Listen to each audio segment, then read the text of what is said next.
Namanya ialah Pancasila. Sila artinya azas atau dasar. Dan di atas kelima dasar itulah kita mendirikan negara Indonesia kekal dan abadi. Jokowi membungkam Jenderal SBY dijadikan lelucon. Beginilah langkah catur cerdik Jokowi membuat Demokrat penasaran dan juga panik. Nah, pertanyaannya, kenapa SBY selama ini tidak bisa melakukan apa yang telah dilakukan oleh Jokowi dalam hal merampas atau mengambil alih aset-aset negara yang selama ini dikuasai oleh keluarga cendana? Ya mungkin karena SBY ini tidak punya cukup nyali, ya kan? Memang si SBY ini kan dari kalangan militer, sedangkan Jokowi meski dari kalangan sipil. Tapi kalau soal nyali, saya rasa semua rakyat Indonesia juga tahu siapa yang lebih berani. Ya jujur saja, saya sangat salut dengan keberanian Jokowi untuk mengambil alih aset negara dari cengkraman keluarga cendana. Akui saja bahwa apa yang dilakukan Jokowi itu tidak pernah bisa dilakukan oleh SBY selama 10 tahun memimpin Indonesia. Jokowi berhasil mengidentifikasi masalah. Dia tahu kalau ormas-ormas yang berbaju agama ini adalah bagian dari tangan-tangan mafia yang selama ini dia berantas. Karena itu dia kemudian fokus untuk memotong tangan-tangan ini dulu. Tapi masalahnya, memotong tangan ini juga nggak mudah. Putus satu, tumbuh satu, semakin besar sehingga harus dicari di mana si titik pusat kelemahannya. Dipaksa 1 bulan yang lalu akhirnya alhamdulillah bisa. Dulu subsidi BBM 300 triliun diem semuanya.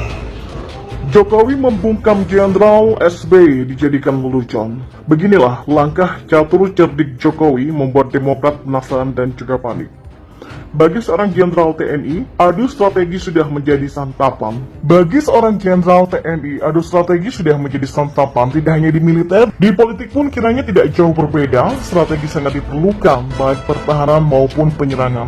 Jadi tidak heran jika SBY patut diacungi jempol dalam mempertahankan kekuasaannya sampai 2 periode. Tetapi ada kelemahan ketika seorang jenderal membawa strategi perang ke ranah politik. SBY sangat jeli dalam hal ini, sehingga dia tidak serta-merta menunjukkan strategi perang ke ranah politik.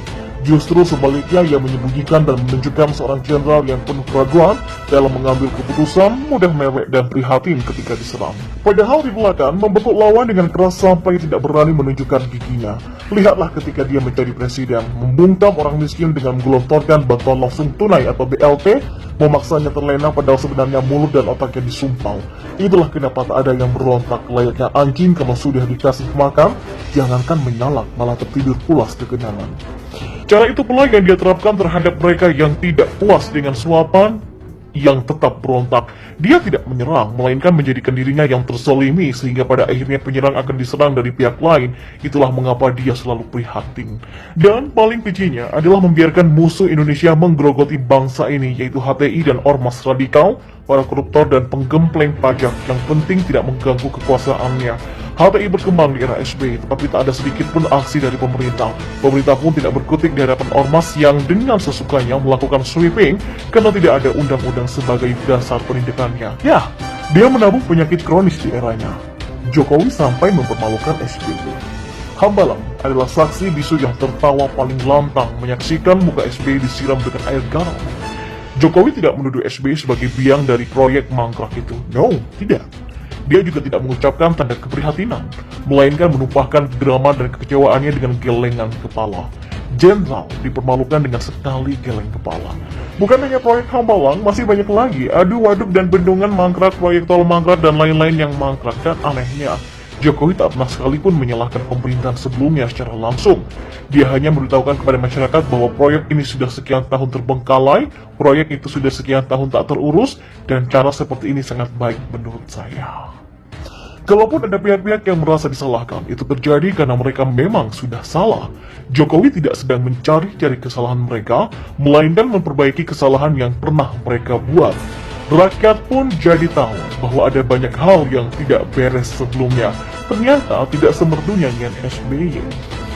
Dua terakhir yang menghebohkan adalah Trans Sulsel groundbreaking 3 kali dan Mandalika. Ceritanya, Trans Sulsel sudah di groundbreaking 3 kali pada masa pemerintahan SBY. Baru pada masa Jokowi mulai dikerjakan dan sudah membuahkan hasil 12 km. Nah, saat setelah Jokowi menciptakan tentang Trans Sulsel ini, para hadirin di Rembuk Nasional 3 tahun pemerintahan Jokowi itu tertawa. Padahal nggak ada yang lucu, malah memprihatinkan. Tetapi saya paham kenapa mereka tertawa. Karena mereka sedang menikmati rasa malu SBY yang bagai badut gagal melucu. Kemudian, Mandalika, yang sudah direncanakan sebagai destinasi wisata 29 tahun yang lalu, diresmikan oleh SBY pada tahun 2011, baru selesai pada tahun 2017 di era pemerintahan Jokowi. Orang fokus pada angka 29 tahun, tak pernah membayangkan bahwa kenapa sejak diresmikan pembangunannya tidak selesai-selesai. Jokowi memang gesit, dia tidak menyalahkan SBY, melainkan Soeharto. Sindiran yang sangat menggelikan. Bagai gayung bersambut vlog Jokowi ditanggapi SBY lewat Twitter. Akhirnya publik tahu bahwa Mandalika bukanlah kegagalan Soeharto, melainkan kegagalan SBY. SBY kembali dipermalukan dan kali ini terpaksa mempermalukan diri sendiri. Belum lagi kalau kita mau membandingkan hasil kerja Jokowi dan hasil kerja SBY, tambah malu kita punya barang. Jangan coba membandingkan dinasti kekuasaan. Jokowi dan SBY itu bagai langit dan kuburan. SBY menyeret anaknya ke dunia politik, Jokowi menjauhkan anaknya dari politik. SBY menimang anaknya bagai menimang bayi. Jokowi memberikan kekuasaan kepada anaknya untuk siap menghadapi kerasnya persaingan usaha sebagaimana dulu ia alami. Yang penakut itu SBY, bukan Jokowi.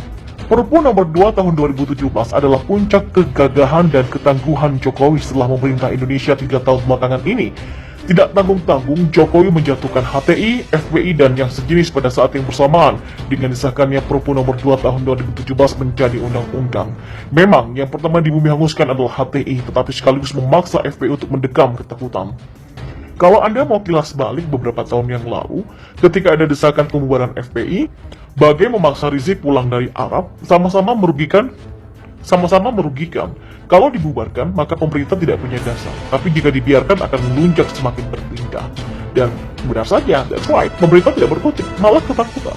Tetapi pada masa Jokowi, meskipun mereka sukses di Jakarta, tapi jangan coba-coba lagi.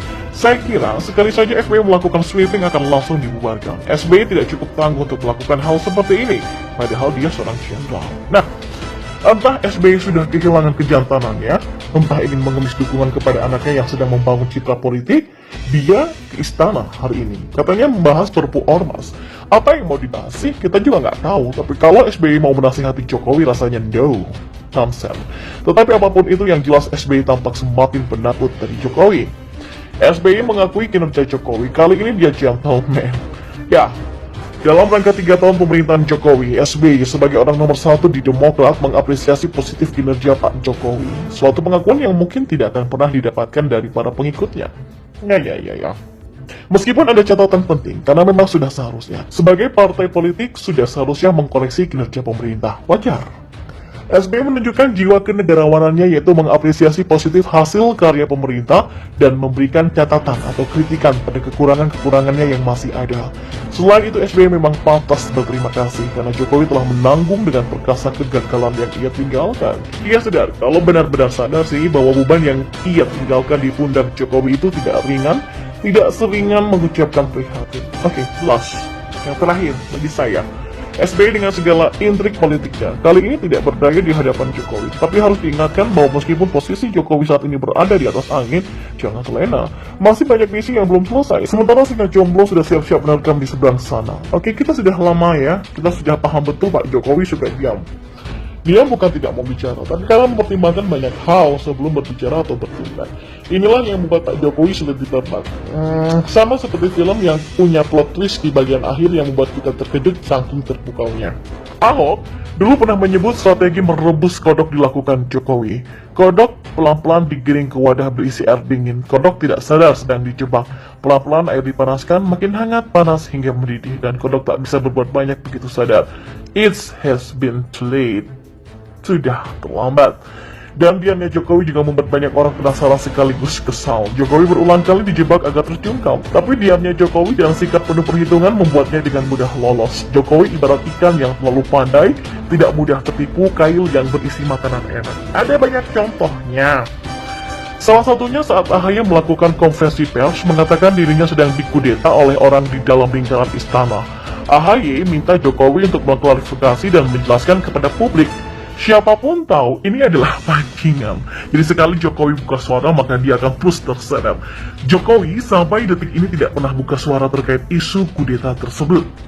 Begitu juga saat polemik tes TWK KPK memanas, Jokowi terus didesak, diminta dituntut, bahkan dipaksa untuk buka suara dan intervensi. But Jokowi lagi-lagi tidak mudah terpancing. Jokowi hanya memberikan pernyataan normatif bukan karena tidak mau, tapi karena bukan wewenangnya untuk mengintervensi. Semua itu sudah diatur oleh BKN dan bisa pula mengajukan ke pengadilan jika pihak yang gagal nggak puas. Dan yang paling fenomenal adalah saat Ahok tersangkut kasus penistaan agama. Pihak musuh tahu, Ahok dan Jokowi sangat dekat sebagai sahabat yang saling melengkapi. Jokowi diancam agar tidak ikut campur masalah hukum yang menjerat Ahok, sekaligus berharap Jokowi melakukan blunder, sehingga bisa dibereskan sekaligus kala itu. Jokowi ingin sekalian dihabisi lewat kasus Ahok ini. Tapi, sekali lagi, Jokowi selalu penuh perhitungan sebelum mengambil langkah. Di saat lawan memikirkan cara menjerat Jokowi, Jokowi sudah memikirkan puluhan langkah ke depan untuk menghindar. Kata orang, diam itu mengerikan. Hai, ya. Sebagian orang juga mungkin mengatakan kalau diam adalah emas. That's right, betul. Tapi juga, diam itu juga mengerikan. Saya setuju kalau ini terkait Jokowi. Dan saat kita bingung dengan kesan diamnya, disitulah hasil dari diamnya kelihatan jelas. Salah satunya adalah soal pembubaran FPI.